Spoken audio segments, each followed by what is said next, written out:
kiddos. Welcome back. Happy Thursday. Your body paragraphs look really awesome. You guys did a really nice job. The ones that I have really gone through look really awesome. So I'm really proud of you guys. I know that this is hard to do without me and without Wagner there with you to help, but you guys have really been doing a nice job asking questions and really just getting it done. So I'm really proud of you. So keep up the good work. Today you're going to work on your third and final paragraph. We'll need a conclusion after this, but this will be like your last body paragraph is about a counterclaim. As you are working today, I'm going to go through your body paragraphs and leave comments. And then tonight I'll leave comments on your counterclaim. And then our goal for tomorrow is going to kind of be to go back through and to edit some of those parts. So don't look for comments today, but look for comments tomorrow. You're going to write your third paragraph and then I'll write comments on all three of your paragraphs.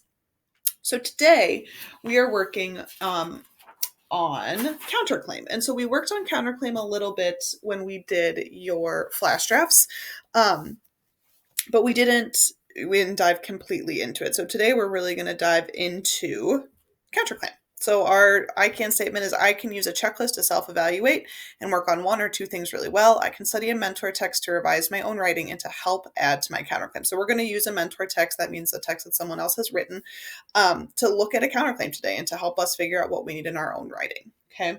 So I want you to think about a time that you've had an argument with someone, right? Think maybe about your sibling, your younger or your older sibling, and you love pizza and your sibling loves hamburgers, right? And you're fighting back and forth and your brother's saying hamburgers and you're saying no pizza. And you're saying, no, I want hamburgers. He's saying no pizza, right? And you go back and forth. There's really, when you're debating like that, there's no evidence, right? There's really no reason to believe one side or the other. You're just kind of yelling back and forth. And that's what we don't want to happen in our counterclaim, right? We don't want that to happen. So there's a couple of things that a strong counterclaim does. The first one is to interest the reader in your own argument by helping them to understand the backstory. So you've hopefully done that in your first two body paragraphs. You've helped them, you've interested them, you've hooked them into your topic. The second thing is then by writing, so you do this by writing another possible position, so a claim different than your own, which is your counterclaim, and explain why the evidence for your claim is better, right? So thinking about competitive sports, kids should not play. My counterclaim would be they should. It's the opposite of your idea. So you're bringing in an opposite idea and then explaining why yours is better. We're going to talk more about this though.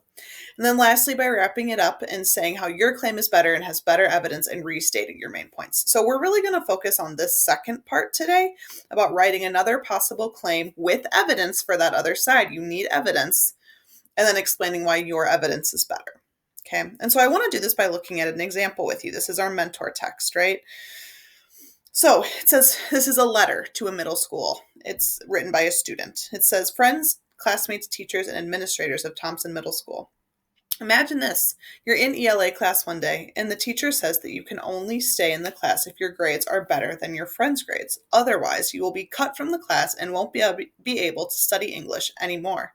How would you feel? Does that sound fair? Fortunately, this doesn't happen in our regular classes, but it does happen with our sports teams. Because there are tryouts for your sports teams, not everyone can play, and that's just wrong. So this was his introduction, right? And we know after reading this introduction that he's going to argue about tryouts, right? There are tryouts for teams, and that is wrong. So then I'm not going to read this whole thing to you just to keep you interested and for the sake of time. But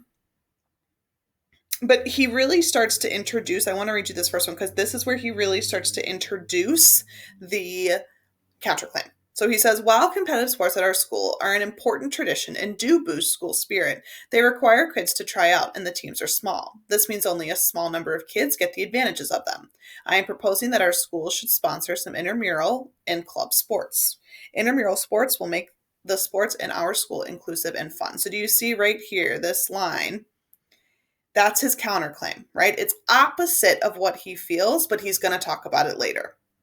So these first two paragraphs right here are his two body paragraphs, just like the ones that you've written, right? They give evidence for his side. Then we come in right here to his argument, or his counterclaim, I'm sorry. So it says, it's true, competitive sports do have their good side. For one thing, they are wildly popular. Just look at how many people go to our football games. My whole family goes to the games, and we enjoy yelling our heads off for our team.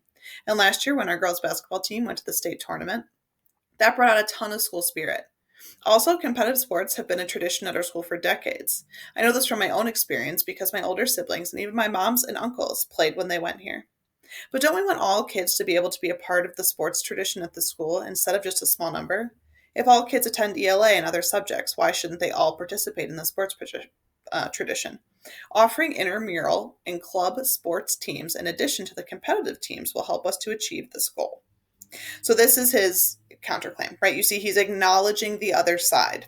So let's look back. What does he do well? Let's look. So what is strong about his counterclaim? So he starts out by pointing out the strong points on the other side, right? He wants the reader to understand the other people's position, and he does that by pointing out the strong points, that they're a tradition and they boost school morale. He then points out that it's a little limited, though, right? He points out that don't we want all kids to be a part of this?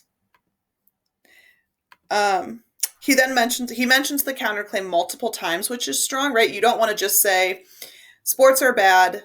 Let's go back into my point, right? You want to keep coming back to the counterclaim because that's what you're talking about. But then he presents his claim and why his claim is strong also multiple times, right? So he presents multiple ideas for why competitive sports are good, but then he comes back and presents multiple ideas of why his idea is still stronger. Okay. So, my example, competitive sports, do they promote a healthy lifestyle or ruin your future? So this is my counterclaim. So you need three things looking at your checklist: a topic, sentence, and a transition, logical and emotional evidence, and say why the argument is not as strong as your claim, or show how the evidence is not valid. So I'm just going to read you the first point. This is going to be posted for you, so you're more than welcome to read the whole thing. While I believe that the negative aspects of competitive sports outweigh the positive, there is no doubt that there are positive aspects of playing competitive sports. People that participate in athletics may argue that involving yourselves in sports will boost your social and behavioral skills while also giving you confidence. Do you guys see I cited this? This is actual evidence, right? Actual evidence from the other side. I didn't just make this up. This isn't my opinion. This is real evidence that says sports are good. I want you to use real evidence that you found for the other side. The yellow is then why I go into why this isn't accurate for my side. I said, while this may be true for some, it is not the case for all athletes. Alfie Kahn says children succeed in spite of competition, not because of it.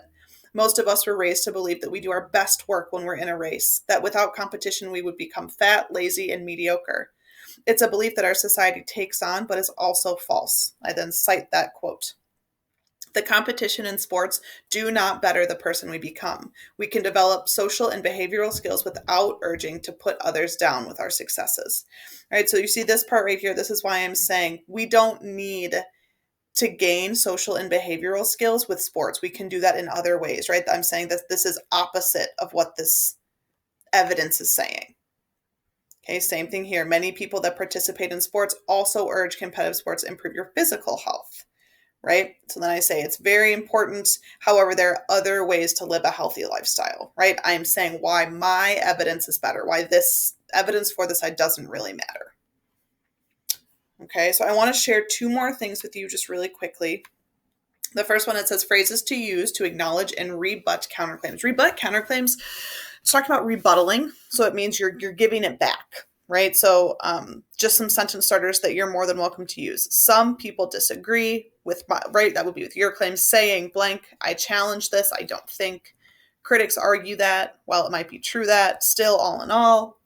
Others may say that, but I argue. Skeptics may think, while some might say. So these are just some sentence starters that I wanted to give you if you're kind of struggling as to like how to transition into the evidence or into your own thoughts. So I'm going to post this on Classroom for you.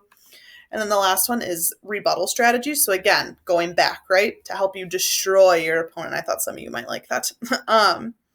So fact versus fact. Hit your opponent with new evidence that proves your position and goes against his evidence. Right? So a statistic that disproves yours. Okay, but how do you explain, right? This would be, you would give a fact for the other side, and then you would go back and say a statistic that disproves this is. And so you would come back and say, my fact says that your fact is not maybe accurate. Number 2, agree, then twist. Use the opponent's same statistic, but twist it to prove your side. So the info you gave actually proves my point because, right? So if you're saying, for competitive sports that kids should be able to play, right? That's the counter because it's good for their physical health. Well, you could say this info actually proves my point because it's getting a concussion good for your physical health, right? You can argue back um, the same statistic. And the last one says knock statistic itself. So point out why the opponent's stat or information is misleading or weak, right? It's an unreliable source. It's out of date. It only applies to a small group of people. So if it came from, 2001, you can say, well, this happened 19 years ago. This probably isn't accurate information anymore. Same thing, like if they only tested 10 people when they made the information, maybe it only applies to the small group. So your statistic is flawed because. So I will post this on Classroom as well. Let me know if you guys, I'm not going to post this. Let me know if you want it. I'd be happy to. I don't think you need it, but let me know because I'd be happy to post it. So your task today, posted on Classroom, is to write your counterclaim paragraph. So I am really loving the way you guys are highlighting. I think it's helping you guys see, yes, yes, yes, I'm doing all this stuff. So I would encourage you to continue to do that. But if that's not your style, that's fine too. A reminder that comments are coming tonight.